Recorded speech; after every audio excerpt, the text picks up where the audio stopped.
lang may pangsariling pagnanais o kahilingan lamang, hindi dahil sa ikaw ay gustong lang sambahin, papurihan sa iyong dakilang ginawa.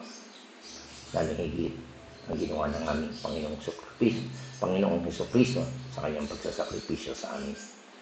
Kaya Lord, sa umagang ito ay pakilinisin mo po kami, linisin mo po ang aming puso't kaisipan upang maging malinis ito na sisidlan ng mga katotohanan na iyong ituturo sa amin kung paano kami, Panginoon, pagpakita ng pag-ibig sa iyo at din sa aming kapwa mananampalataya.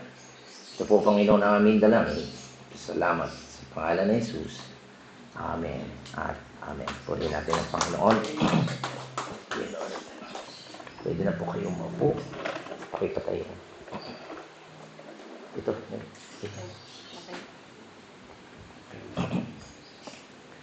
Okay, magandang araw po sa ating lahat. Tayo po ay magpapatuloy sa ating pag-aaral na may pamagat na Supernatural Love, Part 3. Ito po ay, kumbaga, ang tao ay mayroong nadadama at pinapadama na pag-ibig, pero ito ay higit sa karaniwan.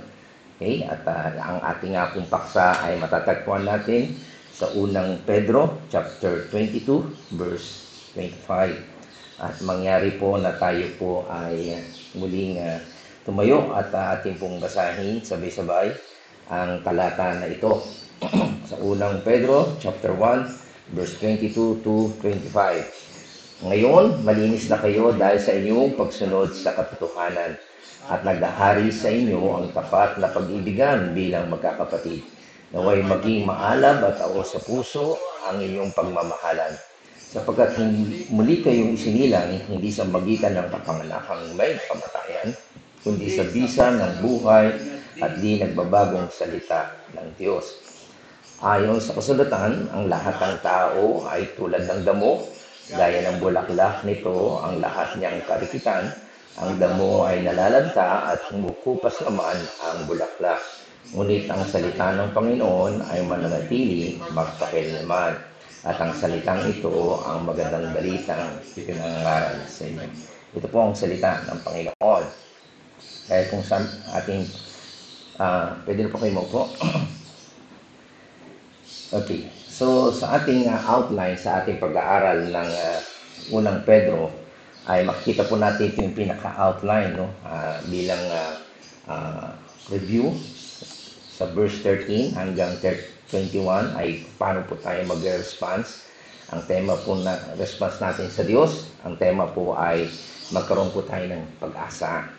At tayo po yung mamuhay ng merong kabanalan at yung paggalang sa Panginoon. At ang pangalawa, yung ating response sa isa't isa. At yun po ay makikita natin sa verse 22. Sabi po ay magkaroon po tayo ng fervently love one another. Ito po yung pinaka-paksa natin. And then, anong klaseng pong pag-ibig? Kasi nga, mayroong iba't ibang pag-ibig. Di ba? May romantic love na pinapakita ng mag-asawa, filial love sa pamilya. Okay? And then, ito pong sinasabi natin na pinakamataas na uri ng love is yung agapa. Okay? O agape sa iba. Ito po yung love of a choice. Talagang pinili mo ito. And the love of the will, yung kalooban mo.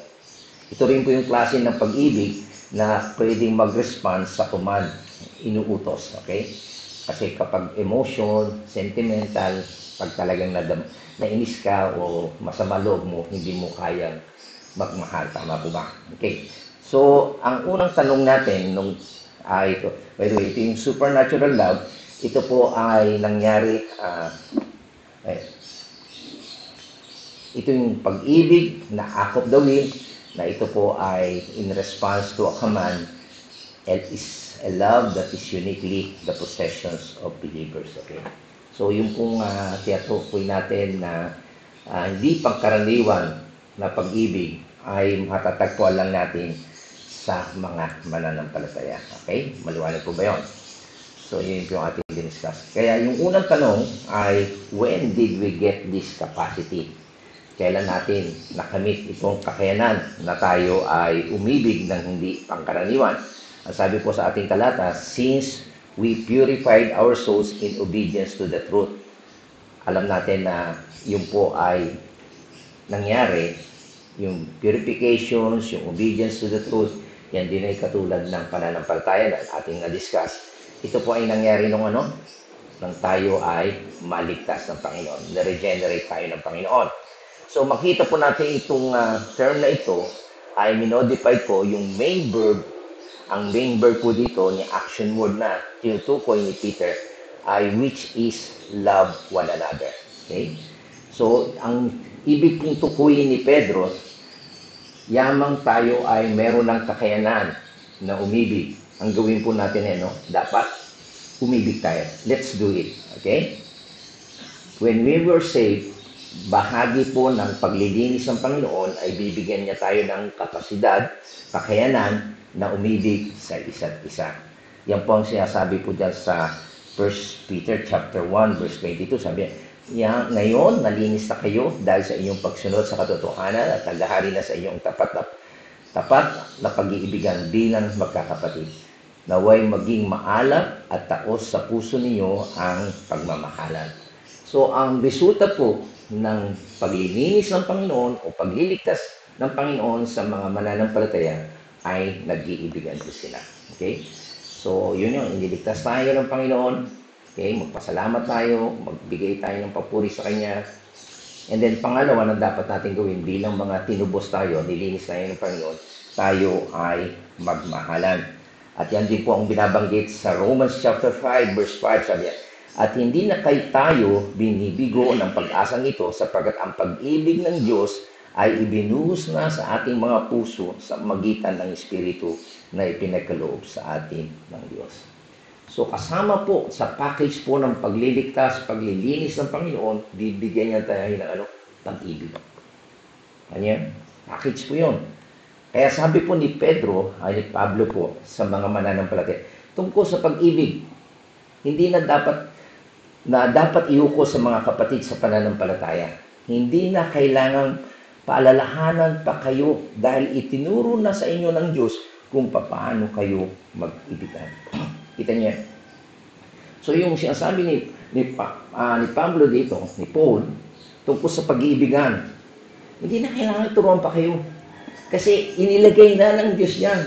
Kumbaga, natural na makabahagi kung kayo'y nakadama ng pag-ibig ng Diyos. Natural po yan, yun yung pong reaksyon nyo sa iba. Okay? So, yan po makikita natin na you do not have for anyone to write you. Hindi ko na kayo babanggitin o papalhanan pa. Okay? For you yourself are taught by God to love one another. Ang Diyos mismo ang nagtuturo po sa atin. Okay? So, ang tanong, hindi niyo na ba kailangan ng sermon? Hindi na ba kayo kinakailang palalahanan? Okay? Hindi po. Okay? So, ang sabi po dito, sa first, it's deep in your heart. Nandoon na po yan sa ating puso. Okay? Ano po sabi sa, you know that you're just part of being a Christian, you love the brother. Okay? Kung talagang totoo kang mananampalataya, mamahalin mo ang iyong kapwa mananampalataya. Okay? So, yan po yung binabanggit po sa 1 John chapter 3, verse 14. Sabi po dyan, nalalaman nating lumipat na tayo sa buhay mula sa kamatayan sapagkat iniibig na natin ang kapatiran. Ang hindi umiibig ay nananatili pa sa kamatayan. Kita niya? So, yan po yung palatandaan na talagang born again ka na, binago ka na ng Panginoon, mananampalataya ka na, you love other believer. Okay? So, tandaan po natin, kung ikaw ay sinasabi mong Kristiyano at wala kang desire to be ever with the Christian, ayaw mo sumama sa mga Kristiyano. Sabi mo, sa bahay na lang ako. Wala kang desire na makipag-fellowship sa ibang Kristiyano. At wala kang desire na makipag-meet sa iba. And no desires to have ongoing relationship with the family of God, the church. Ang sabi ni John, useless yung sinasabi mong Kristiyano ka. Kasi kung talagang totoong mananampalataya ka, you will love the brother. Alam niyo ba yan? Isa sa mga tanong doon sa seminar ni na pastor, na-attend kasi nga sa AMG, you need to report. Ilan ang mananampalataya? Paano mo? Ilan ang tumanggap? Ilan ang yun? Masabi sa mga questions. Doon ba natin malalaman? Marami tumataas. Pero nasaan na? Marami nag-pray. Nasaan na? Nakita niyo? Ang isa sa mga katangian na sinasabi ni John, kung talagang sabi lang, Kristiyano ako, I will love. Meron akong desire to have fellowship with other believers. Nakita niyo po yan? At sabi dito, kung sa verse 15, tingnan nyo. Mabigat na salita to. Mamamatay tao ang napupuot sa kanyang kapatid. At nalalaman ninyo ang buhay na walang hanggan ay wala sa mga mamamatay tao. Dito natin nakikilala ang tunay na pag-ibig. Inialay ni Kristo ang kanyang buhay para sa atin. Kaya dapat din namang mag-alay ang ating buhay para sa kapatiran. Nakita niyo? Kung talagang mananampalataya ka, gustong-gusto mo nakita yung kapatid mo. Di ba? Pag may mahal ka, gustong-gusto mo. Di ba? Gusto mong kausap, gusto mong makikita, excited ka. Di ba? Pag-araw ng linggo, excited ba kayo pumunta sa church o tinatamad kayo? Alam ng Diyos ang puso niyo. Alam natin na may struggle po tayo. Pero yung desire, lalabanan mo nga yun eh. Okay niyo po ba yung point ko? Kasi kung ang nararamdaman, ayoko nga, naiinis ako doon sa kasama ko doon, yung katabi ko, mamamatay tao yun. Kapag gano'n, ayoko pumunta sa church. Naiinis ako sa maloob ko. At yun ang dahilan nila kung bakit sila ayaw pumunta. Mamamatay tao, ibig sabihin, hindi sila totoong Kristiyano. So dito makikita po natin yung Christian character at work. Kapag tayo nagpapakita ng pag-ibig sa isa't isa. Hindi mo lang sinasabi na Kristiyano ka. Nakikita yan. At yan ang patunay. Makikita natin sa ating talata. And then sinabi po diyan sa verse, chapter 3, verse 23, ito ang kanyang utos, sumampalataya tayo sa kanyang anak na si Jesucristo at magmahalan tayo gaya ng inutos ni Kristo sa atin. So kagaya sabi sa inyo, ang supernatural love ay ito yung love of the will, love of the choice, at may kakayanan na sumunod sa utos. Okay? So kahit mabigat sa kalooban mo, hindi ka sanay, hindi ka pinalaki ng magulang mo o pamilya mo, pero ipinag-utos ng Panginoon. Okay? Itong utos ng Panginoon sa mga sumasampalataya sa Kanya na anak na si Jesucristo. If you're really Christian, mananampalataya ka kay Kristo, magmahalan kayo. Okay? Alam po ba yun? So, iyon po yung commandment ng Panginoon. Okay? So dito po makikita natin na napakahalaga na makita po natin dito na dahil tayo Kristiyano, okay, dapat natin magmahalan sa isa't isa. Okay? Ano pong ibig niya sabihin? When he meant to say it is there, nandoon yung pag-ibig, meron ka ng kapasidad, the love is there, but you need to exercise it more and more and more. So meron ka na. Binigay ka na ng Diyos ang pag-ibig. Ipinadama na ng Diyos sa iyo. Pinakita na sa inyo. Inutos na sa inyo. Ang gusto ng Panginoon, practicein mo yan. Practicein mo yan. More and more. Huwag kang magsasawa. Ayan po yung sinasabi niya sa Philippians chapter 1 verse 9. Sabi niya, love abound more and more. Idinadalain ko sa Diyos na ang iyong pag-ibig ay patuloy na sumagana. Hindi na babawasan. Kundi dadagdagan, nag-a-abound, okay, sumasagana, at masangkapan ng maliwanag na kaalaman at pagkaunawa. Maliwanag po ba yun? Okay? Na talagang lalong sumaga sa nagmamahalang ay lalong sumasariwa. Okay? Hindi yung kagaya ng makikita natin sa mga mag-asawa. Okay? Meron yan. Pag tumanda, nawawala na. Kasi nga nakasalalay saan? Sa kagandahan. Diba? Sa panglabas. Pero ito makikita natin, ito yung nagpapanatili. Okay? Hindi lang po romantic love ang pinag-usapan natin dito. Yun yung sa mag-asawa. Ganon din po sa mga mananampalataya. Tumatagal. Nagmamahalan po sila. Okay?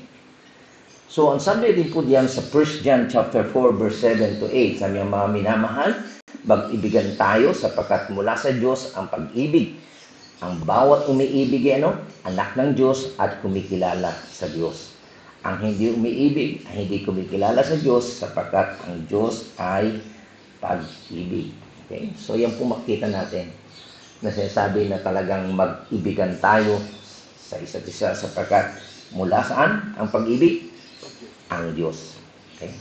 At ang bawat daw umiibig ay talagang anak ng Diyos at kumikilala sa Diyos. Kapag hindi ka umiibig, aliwanag na hindi ka kumikilala sa Diyos sapagkat ang Diyos ay pag-ibig. Okay? So, makita po natin dito, you have the capacity, but you need to exercise it more and more. That's very simple. Tama po ba? Binigyan ka ng Panginoon. Pinakita sa iyo ng Diyos ang pag-ibig niya. Kaya gawin mo. At sabi niyo sa ating talata, kung wala yon, if it's absent, kung wala ang pag-ibig sa iyo, totoo ka bang Kristiyano? Kahit sabihin mo, nagtaas ka ng kamay, nanalangin ka, Kristiyano ka. No. Kasi wala kang pag-ibig. Diba? Kasi sabi mo, mahal mo ang Diyos, na hindi mo nakikita, tapos yung kapatid mo, nakikita mo, hindi mo maibig. Sinungaling ka, sabi. Kita niyan. So, pero sinasabi dito, if it is present, ano gawin mo? Paypayan mo ito at i-build up mo. Lalong pasaganahin mo. Mga po ba? Kaya I hope na makita natin kung gaano kahalaga yung pag-ibig ng Diyos sa ating yung pagliligtas. Kasi tinuturuan tayong magmahalan sa isa't isa. Okay?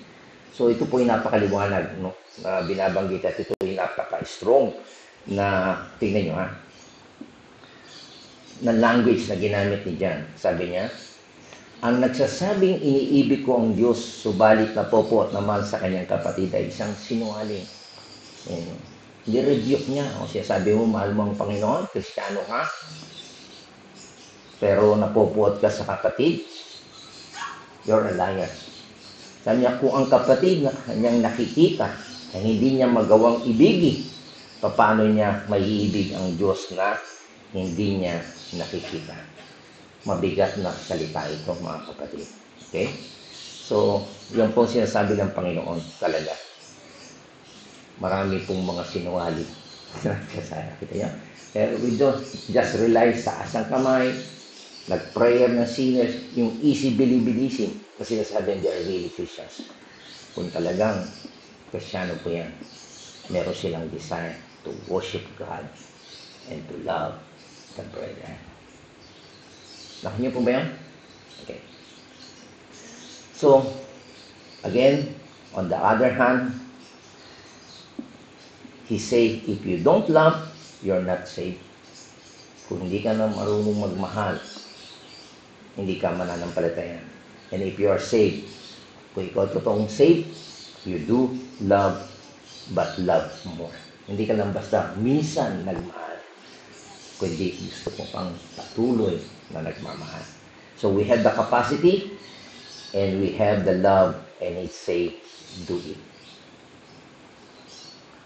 Parang Nike, no? Just do it. Hindi mo lang basta sinasabi, mahal mo, gawin mo, mga kapatid. Maliwanag po ba yun? Kasi nga, yun yung sasabi niya, may pananampalataya, wala mo yung ginagawa. Wala silbi yun. Okay? Kinakailang may epekto po yun. Okay? And then, it's very basic, makikita po natin. Okay? So, ano po ang tanong ni Peter? Kailan po natin natanggap yung kapasidad na tayo umibig? Ano yung sagot natin? During time na tayo ay naligtas.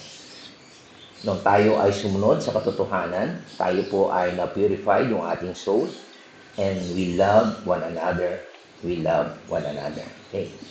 And then, makita po natin dito yung word na sincere love. Okay? So, ano po yung ibig sabihin ng sincere love?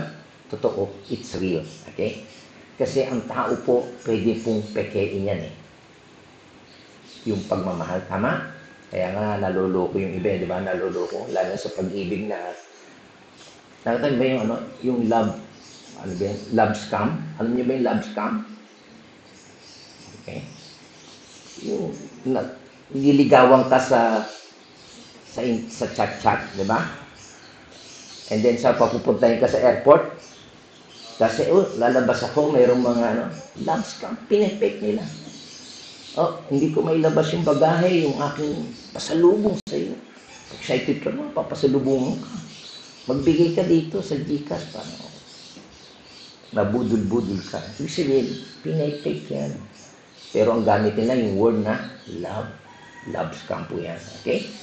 So, dito po nakita natin na minsan, hindi lang po yung mga talagang unbeliever gumagawa niya. Minsan tayo mga mananampalataya, nangyayari po yan. Kaya ang sabi ni,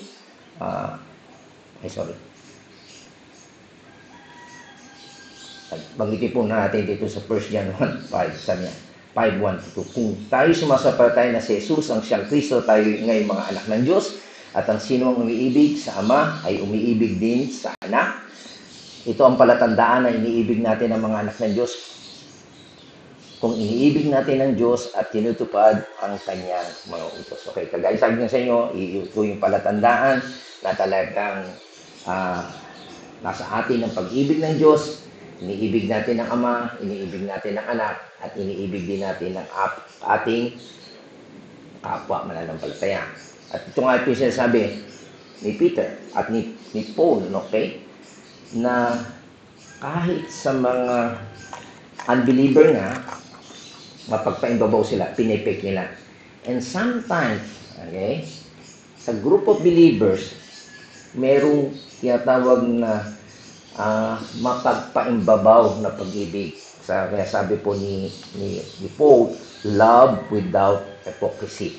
Ang pag-ibig ay maging walang pagpapaimbabaw. Sa King James po, sa English, let love be without dissimulation, o sa NSB, love without hypocrisy. Okay? So, yan po yung mapagpaimbabaw. Nasa labas lang, pakitang tao lamang. Yeah, mga politician o picture for the sake of picture. Di ba? Pagkatapos, alcohol. Ano yan? Ganyan din sa church. Okay, dito pa. Huwag ganoon. Pakitang tao. Kasi nga yun yung lumang likas natin. Pero pagdating sa church, yan sabi ni Pablo na sa mga mananampalataya, huwag maging mapagpaimbabaw ang pag-ibig ninyo. Bagkos ano sabi ni Paul? Uli, sa 2 Corinthians chapter 6 verse 6, sabi niya, magkaroon kayo ng genuine love, yung totoong pag-ibig. Ano sabi niya? Namuhay kami ng malinis. Ito yung sinasabi ni Pablo sa kanya, sa mga taga-Corinto. May kaalaman, pagtitiis, kabutihan, upang itakilalang kami lingkod ng Diyos sa patnubay ng Espiritu Santo sa magitan ng tapat na pag-ibig. Totoo pag-ibig. So, ang pag-ibig mo ay nagpapakita ka ng malinis na budhi, kaalaman mo. Diba? May pagtitiis ka. Ano sabi nga sa Corinthians? Love is patient. Kasama po yan. Yung suffering. Diba? Sabi nga ng isang pastor, merong engagement ring, wedding ring, and suffering. Kasama po. Pagtitiisan natin ang isa't isa na merong katapatan po. Okay? Kabutihan. Part po yan ng pag-ibig. So, hindi po tayo mapagpaimbabaw o pakitang tao lamang. Kinakailangan ay makita yung katapatan o genuine love, hindi fake, kundi totoo. Okay? Again, kailan natin natanggap ito? Nung tayo ay maligtas. Totoo yung pag-ibig ng Panginoon, hindi fake yun. Maliwanag? Kaya yung pagmamahal ng Panginoon, dapat natatanggap natin, hindi rin fake yung ating gagawin sa ating kapwa. Okay, dahil ngayon tayo sa pangalawang tanong. Una, kailan natin natanggap yung kapasidad ng umibig nung tayo maligtas? Maliwanag? Kaya nga po yung supernatural love lang na hindi pangkaraniwan yun. Hindi kayang gawin yun ng ordinaryong tao o unbeliever. Ang ginagawa nga natin, fake lang yun. Okay? Ngayon, ang pangalawang tanong, who are we to love? Sino ba yung ating mamahalin? Okay? At ang sabi ko dyan sa verse 22, love one another. Okay? So, sabi natin, napakalawak naman yun. Pastor, sino ba yung another na yun? Okay? So, diyan po makikita natin sa maliwanag sa konteksto ng ating pag-aaral dito sa Peter. Sabi ko dyan sa 1 John 3:14, nalalaman natin lumipat na tayo sa buhay mula sa kamatayan sapagkat iniibig na natin ang kapatiran. The brethren. Ang hindi umiibig ay nananatili pa saan? Sa kamatayan. Next Sunday ay sa ating pagpapatuloy, meron din po binabanggit ang Panginoon na love your neighbor. Okay? So, pero dito makita natin ang unang-una na makikita natin na inuutos sa atin na mahalin natin yung brethren muna natin. Mananampalataya. Next Sunday ko na bibigyan ng emphasis yung tungkol sa loving our neighbor. I-extend po natin yan. Okay? So dito, ano po ba ibig sabihin ng love na ito? Again, itong love na ito ay ibig sabihin ito brother love. Okay? Ito po ay sa Greek. Ang ibig po sabihin niya Philadelphia. From the word na phileo, ibig sabihin to love, adelphos, brother, brother love, other Christians. Okay? Yung pong ibig sabihin niya, to love one another. Ito po yung Greek word na ginamit. So, mahalin mo. Kung ikaw iniligtas ng Panginoon, ako niligtas, ikaw niligtas. Kung minahal ako ng Panginoon, mamahalin din kita. Yun ang utos ko. Okay? Yun ang unang-una. Next week ay didiscuss natin yung to love other. Okay? At yung katangian. Anong kaibahan? Okay? Ng pag-ibig na inuukol para sa kapatid. Okay? So, tandaan po natin, ito po napakaganda nito. When you were saved by God, hindi ka lang binigyan niya ng bagong pag-ibig to express sa ibang tao, hindi na ibinigyan kanya ng new family. May bago kang pamilya. Kaya po yung mga ulila, walang kasama sa buhay, o kaya naman hindi magandang kailang buhay, pamilya, sa kailang parental, magandang i-introduce po ang family of God. At itong family na ito ay walang iba kundi ang church.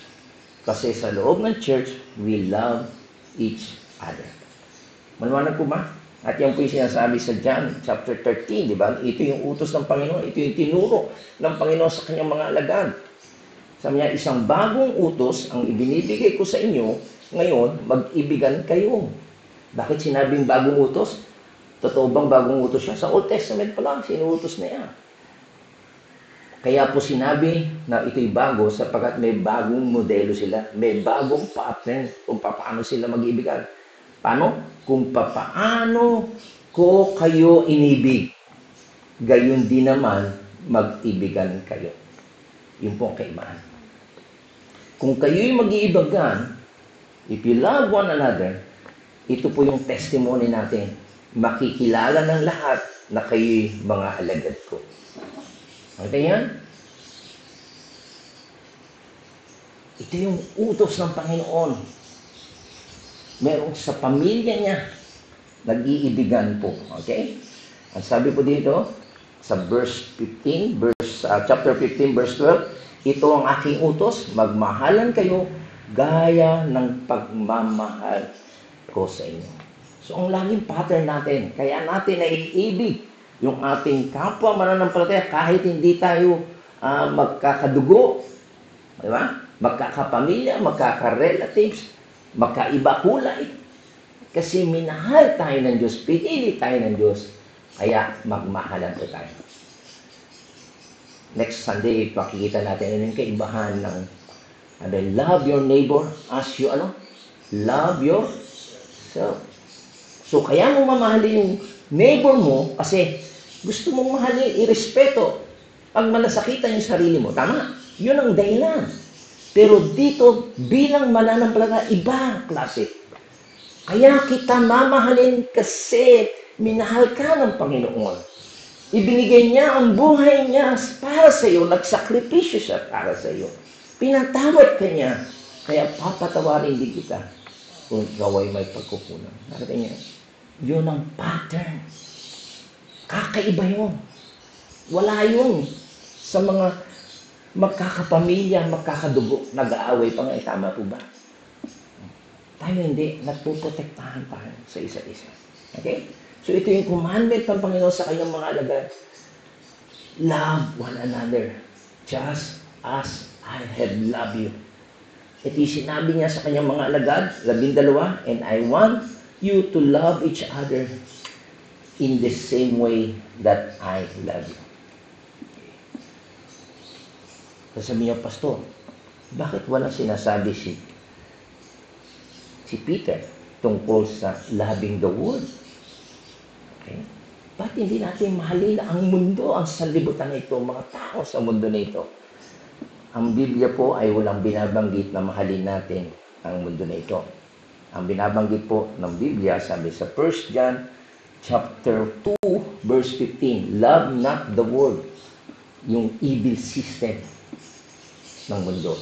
Kaya huwag niyong ibigin ang sanlibutan o mga bagay na nasa sanlibutan. Ang umiibig sa sanlibutan ay hindi umiibig sa Ama. Maliwanag po ba yan?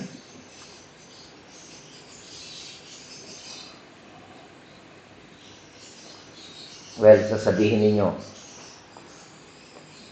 Pastor, di ba, how are we going to win the world if we don't love the world? Paano natin silang ma-evangelize? Magandang punto, di ba? Pero hindi po sinasabi ng Panginoon yun. Kasi kung mamahalin mo ang mundo na ito, yung evil system na ito, makikianong ka sa takbo ng mundo na ito. Okay, ano sabi ng Panginoon? Ay hindi mo iniibig. Kasi malakas ang attraction niya. Madadala ka. Kasi sabihin mong makikiinom ka, makikiparty ka, makikiano ka ayon sa kanila, hindi mo kaya yan. Malakas ang influensya niya. Hindi mo kaya sa sarili mo. Kaya yan ang gabalahan na sa'yo. Okay? Ito ang sinasabi ng Panginoon. Tingnan niyo mabuti, ha? If you love each other, kung tayo nagmamahalan, okay, we will win the world. Bakit? Because the world is dying to be a part of an association of people who love each other. Ito po yung malaking attraction that we have.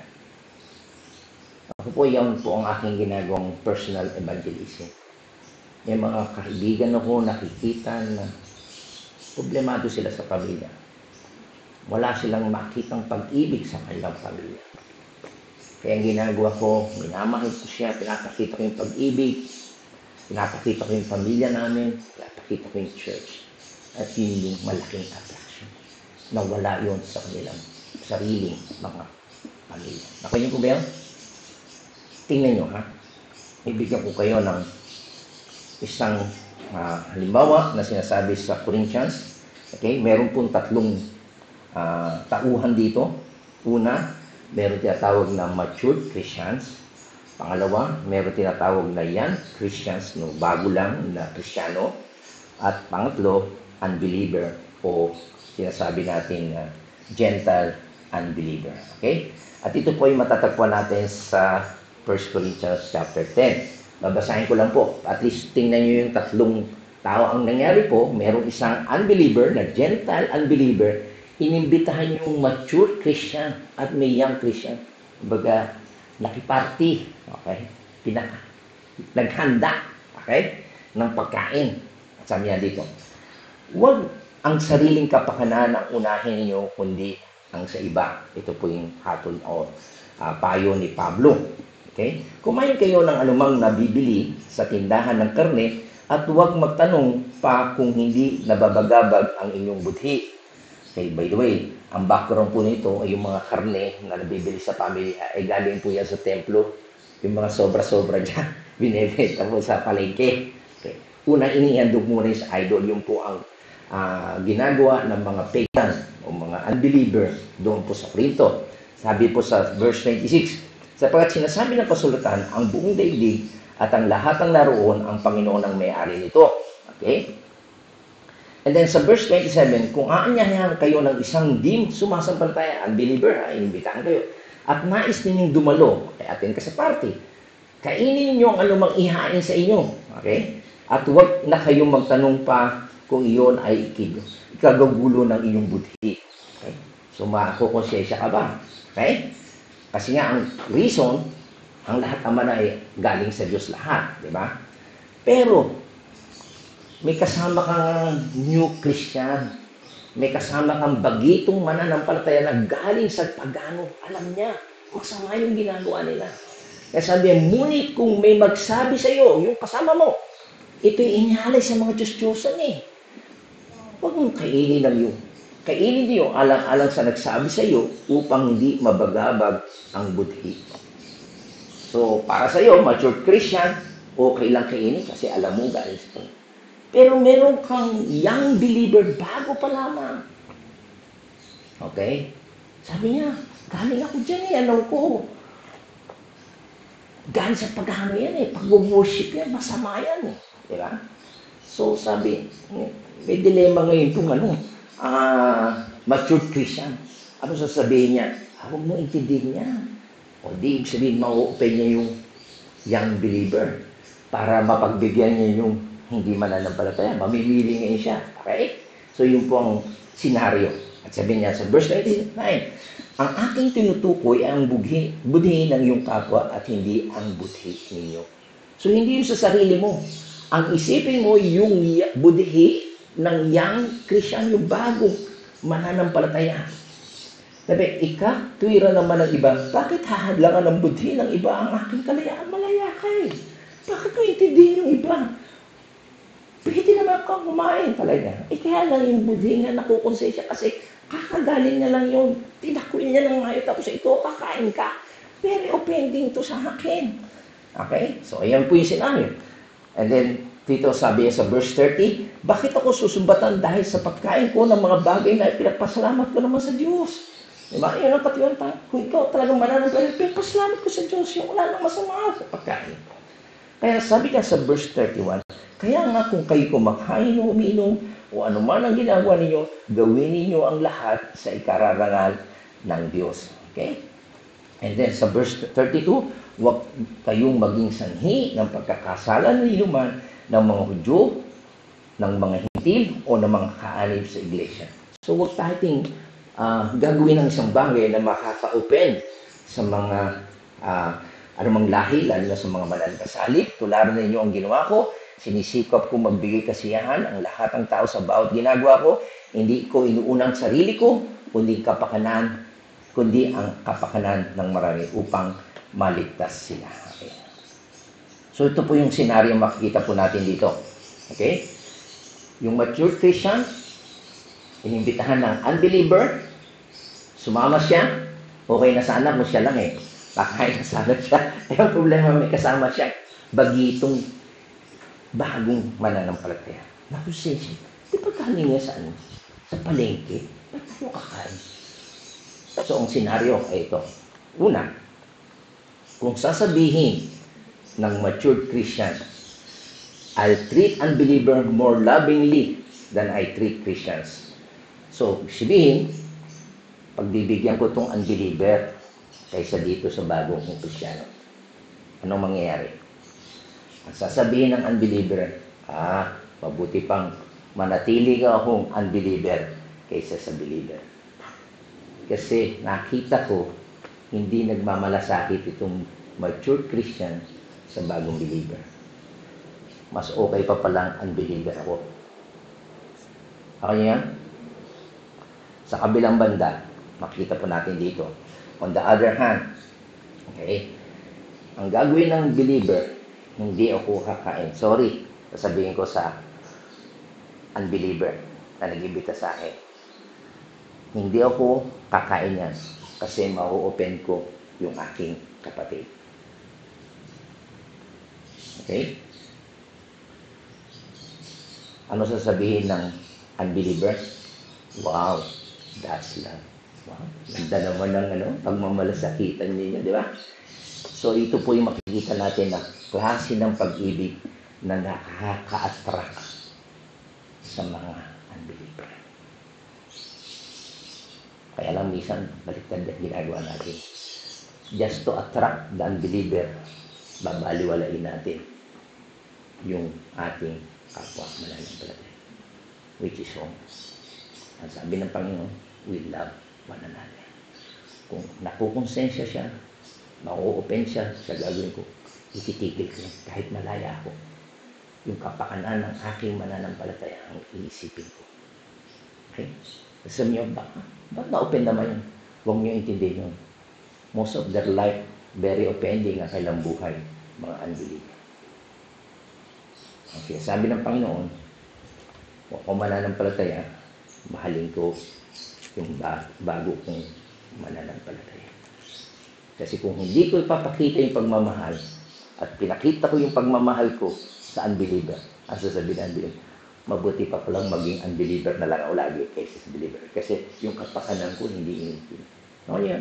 Yun po ang implikasyon niya. Kaya ang sinasabi sa atin pang we love one another, the Christian. Kaysa bigyan natin ng pagpapas yung ibang mga tao. Okay? Now, later on, i-discuss naman natin, hindi naman natin babastusin sila. Pagrespeto po yun. Okay? Yun yung kasama sa loving other o neighbor. Okay? Pero ang tinuturo po sa atin dito, yung ikaw ay nakadama ng pagmamahal ng Panginoon, mahalin mo yung kapwa mo. Yung kapakanan ninyo. Okay? So, dito po makita natin yung love one another. Ito po yung doktrina sa atin. Ito po yung theology. So, ano po siya sabi ni Peter para sa atin? Okay?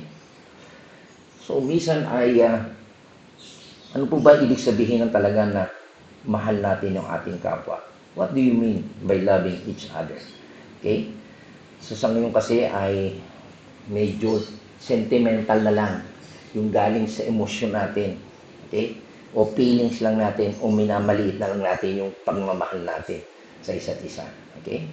Kaya ang tanong, siguro magandang ito po yung makita natin. So, hindi ko nabanggit ito.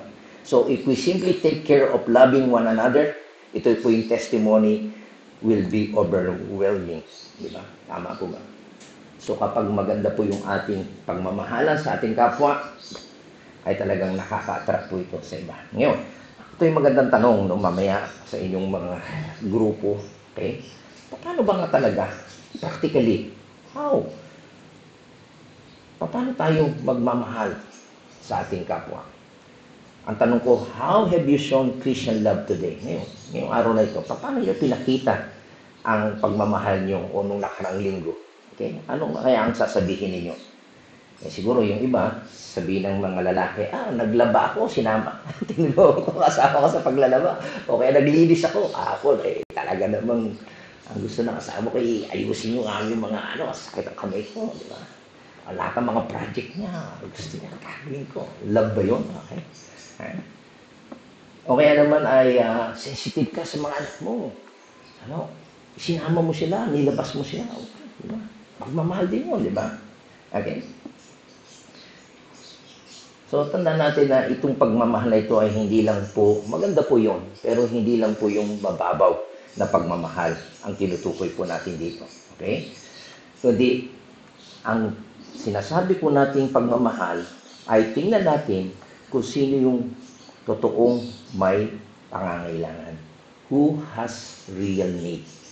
Okay? Sabi po kasi sa Biblia, greater love has no one than this, that a man lay down his life for his friends. Bigat po yan, di ba? Ibibigay mo yung buhay mo, hindi naman magpapakamatay. Pag sinabi mong binigay mo yung buhay mo, may oras ka, may panahon ka, na andun yung presensya mo. Tama po ba? Actually, ang ginawa ng Panginoon, namatay siya. From langit, bumaba siya sa lupa, at namatay siya, nag-substitute siya sa iyo. Okay? So, yun yung original na makita natin. So, hindi naman necessarily magpapakamatay lagat. Eh, di isang beses ka lang, namatay ka na, wala ka ng pagkakataon tumulong sa iba. Tama? So, yung punto po natin dito, yung sino ang mayroong pangangailangan.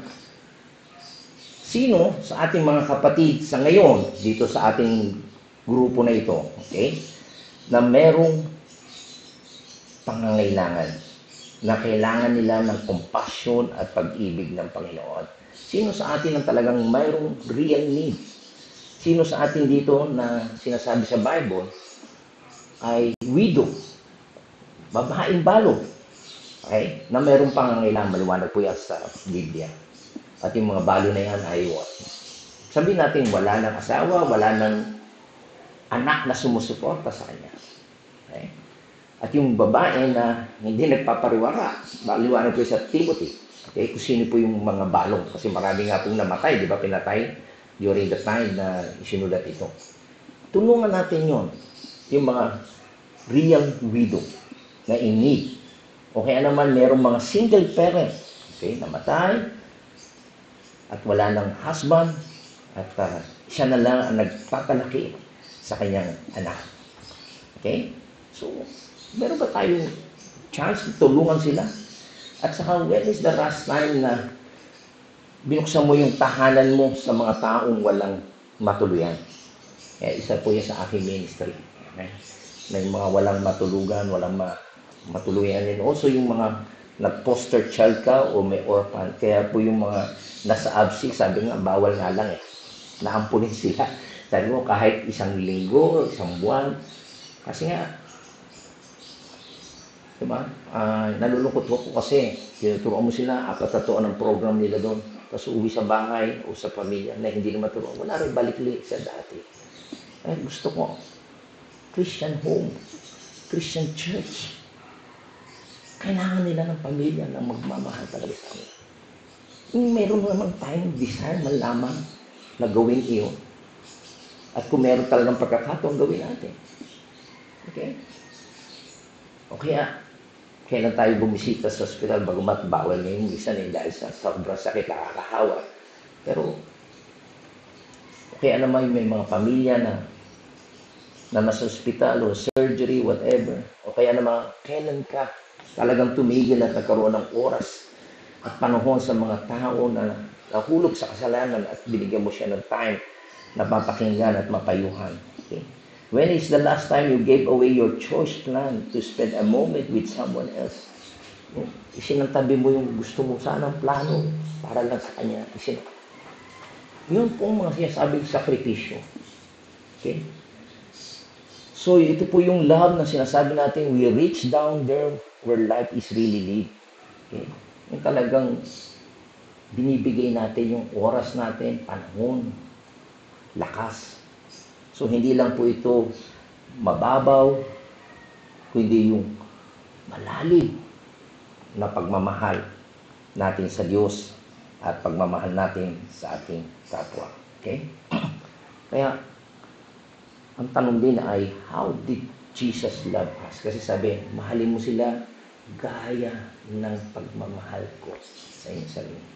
Ngayon sabi niya, I want you to love one another as I have loved you. Paano ba tayo inibig ng Panginoon?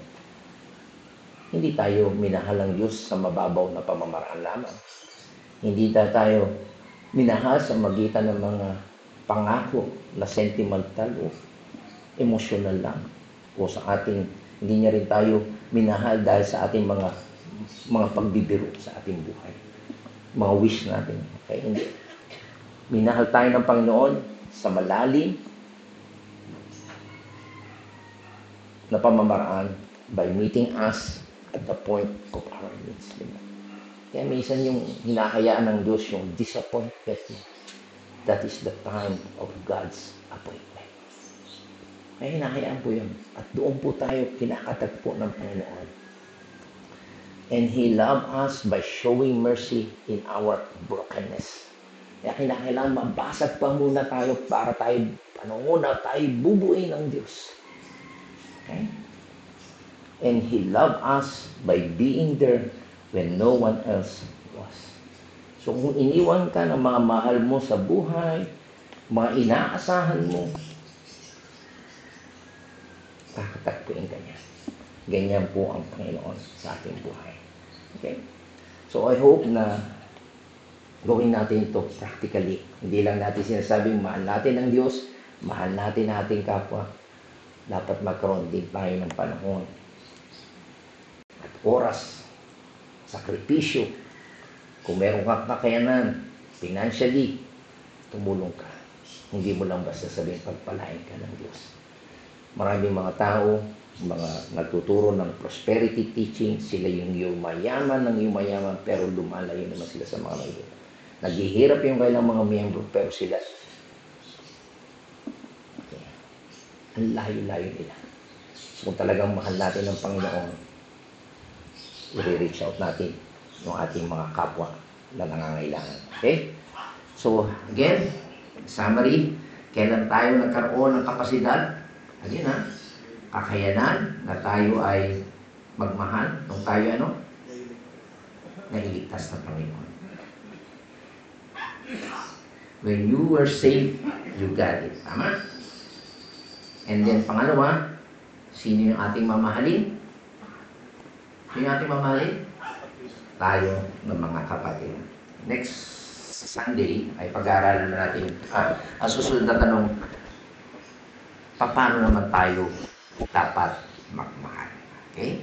So, kagaya nga sabi sa inyo, iba yung pagmamahal ng kapatiran, iba rin yung pagmamahal sa neighbor, but special kasi pagkatapos mong makamit ang pagmamahal ng Panginoon nung ikaw'y maligtas, ang unang-unang ekspresyon niya, makikita na talagang minahal ka ng Panginoon, mamahalin mo ang iyong kapwa mananampalataya. At yan yung makikita, sabi nga sa iyo, this is a challenge for us kung talagang Krisyano ka. Saan mo makikita ang kapatid mo sa pananampalataya? Sa sinihan? Lagi din sabi yan. Sa barkada? Sa mga party? Ako po ayoko ng dati nung yung mga riyo-riyo nun. Ngayon ayoko na eh. Nakikipag. Sama ko eh, kasi hindi naman sila mga mananampalataya. Ang gusto nagla party, rapol-rapol, mga po ano rin, pasyala, kain na. Hindi na po nakakain sa amin. Ang mas gusto ko, pagkukulang ko ng oras, panahon, ang mga kapatid nato. Kaya kung may panahon kayo sa mga party-party, sa mga ganyan sosyalan, tapos wala ang oras sa Panginoon at oras para sa mga mananampalataya, ano sabi ng Biblia? You're a liar. Hindi ka totoo. Kaya kita. Ang bigat, di ba? Pero that's true. Pero this is a challenge para sa atin. Magmahalan tayo. Kaya mga kapatid, hindi naman ako sa ayaw dumami. Kaya mahirap yung marami sa pamilya. Marami kayo, hindi kayo kakilala, hindi mo ma-express, hindi mo alam yung pangangailangan ng isa't isa. Kahit maliit pa na yun, hindi madama natin yung closeness natin. Mahal tayo ng Panginoon. Okay? Ibinigay niya ang kanyang buhay para sa iyo. At dapat ibigay din natin ating buhay. Maglaan tayo ng ating buhay. Sinabi, sarili natin, oras, hindi yung presensya lang. Sabihin, Pastor, nandiyan naman kami. Kaya, mga bakanting upuan, may espiritu dyan. Okay? Papayag ba kayo nun? Diba? Hindi. Nandiyan yung physical na katawan. Ipadama natin. Okay? At alamin natin kung ano yung mga pangangailangan natin. Para sa ganoon magtulungan tayo sa isa't isa. Tayo na. Salamat po Diyos sa pagmamahal na pinakita mo po sa amin. At the more na pag-aaralan namin ng iyong mga salita ay lalo kaming nalilove. At lumalalim ang aming pagkaalam sa dakilang pag-ibig mo. At dahil dito ay tinuturuan mo rin kami na ibigin yung mga kapatiran namin na totoong inibig mo rin. Alam namin na hindi lahat kami perfecto tulad namin. Hindi kami perfecto. Pero dahil sa iyong habag at awa, kinawaan mo kami. Kaya ganoon din kami magpaumanhin sa isa't isa. Kung may pangangailangan ng isa't isa, tamayan po namin. At yun po'y nakita namin sa unang mga mananampalataya. Sa kabila na sila'y pinipersecute, sa kabila na sila'y ginigipit, yung iba'y pinapatay, nagiging balo, nawawala yung kailang mamahal sa buhay. Nandun yung pagdadamayan nila sa isa't isa. At doon, Panginoon, ay nakikita ito ng mga taong nasa aming paligid na hindi mananampalataya. Na kami nagmamahalan sa isa't isa. And people will know that we are Christians by our love. Hindi kami peke, hindi kami nagpapanggap, bagkos ay totoo ito, Panginoon. At ito po ang aming dalangin, Panginoon, na sana'y patuloy na pag-alabi namin. Mag-abound yung aming pagmamahal sa isa't isa. Hindi pakitang tao lamang ang aming pagmamahalan. O hindi galing ito sa ikubatura ng aming puso, sapagkat ikaw ang nagbigay nito sa pagitan ng iba ng Espiritu. Kaya Panginoon, pupuri kami, papasalamat, dinadakila ka namin. Thank you for teaching us to love genuinely. Ito po nga aming dalangin sa pangalan ni Jesus. Amen. Amen.